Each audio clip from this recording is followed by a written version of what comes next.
Tuhan bersamamu. Inilah Injil suci menurut Santo Lukas. Dimuliakanlah Tuhan. Genaplah bulannya bagi Elisabet untuk bersalin dan ia melahirkan seorang anak laki-laki.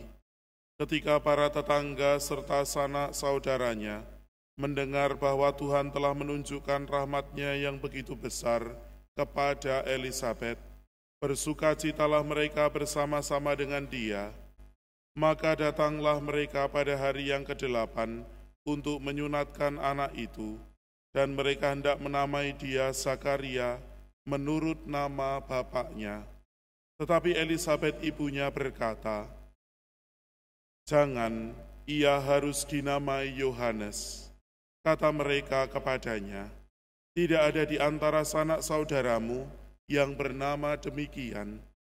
Lalu mereka memberi isyarat kepada bapaknya untuk bertanya nama apa yang hendak diberikannya kepada anak itu. Zakaria meminta batu tulis, lalu menuliskan kata-katanya ini, "Namanya adalah Yohanes." Dan mereka pun heran semuanya.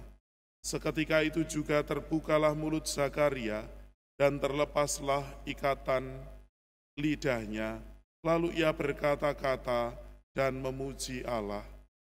Maka ketakutanlah semua orang yang tinggal di sekitarnya, dan segala peristiwa itu menjadi buah tutur di seluruh pegunungan Yudea. Semua orang yang mendengarnya merenungkannya dan berkata, "Menjadi apakah anak ini nanti? Sebab tangan Tuhan menyertai dia." Demikianlah sabda Tuhan.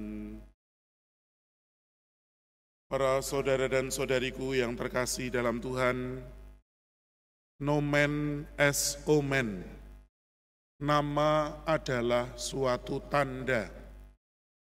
Sering pada masyarakat kita, ada aneka macam tanda dan harapan yang diberikan oleh orang tua kepada anak-anak yang lahir, dan itu menjadi tanda-tanda tertentu. Anak yang bernama Slamet misalnya, maka orang tua mengharapkan supaya kehidupannya selalu akan selamat. Anak yang bernama Bejo, orang tuanya tentu mengharapkan supaya yang bersangkutan itu selalu memiliki keberuntungan dan lain sebagainya. Begitu juga kita mendengarkan lewat bacaan pada hari ini, tidak ada satupun dari anggota keluargamu yang bernama demikian. Menurut pandangan umum, anak yang lahir dari Elisabet harus dinamai Zakaria, seperti nama bapaknya, bin Zakaria. Tetapi Zakaria serta Elisabet memiliki pengalaman khusus, pengalaman tertentu yang menjadi tanda tertentu dalam kehidupan mereka. Pengalaman itu adalah pengalaman anugerah Allah yang dialami oleh Elisabet dan Zakaria. Sehingga saking berartinya dan berharganya tanda rahmat atau tanda anugerah itu, mereka ingin mempergunakannya di dalam nama anak yang baru dilahirkan. Nama anak itu adalah Yohanes, yang berarti anugerah dari Allah. Lalu kita mengetahui bagaimana nama itu memiliki harapan dari orang tuanya, supaya anugerah dari Allah itu juga menjadi berkat yang dibagikan kepada banyak orang. Dan itulah cara hidup Yohanes Pembaptis. Pada kemudian hari, ia menjadi tanda berkat, sehingga banyak orang yang mendengarnya, merenungkannya dan berkata, "Menjadi apakah anak ini nanti? Sebab tangan Tuhan menyertai dia."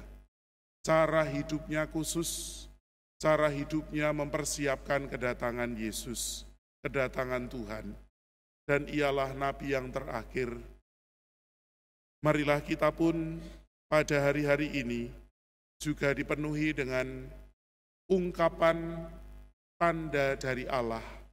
Kembali lagi merenungkan bagaimana identitas kita Nama kita tentu juga mengandung arti dan tujuan dari keluarga, dari orang tua, supaya kita menjadi seperti yang diharapkan bagi Allah, bagi masyarakat.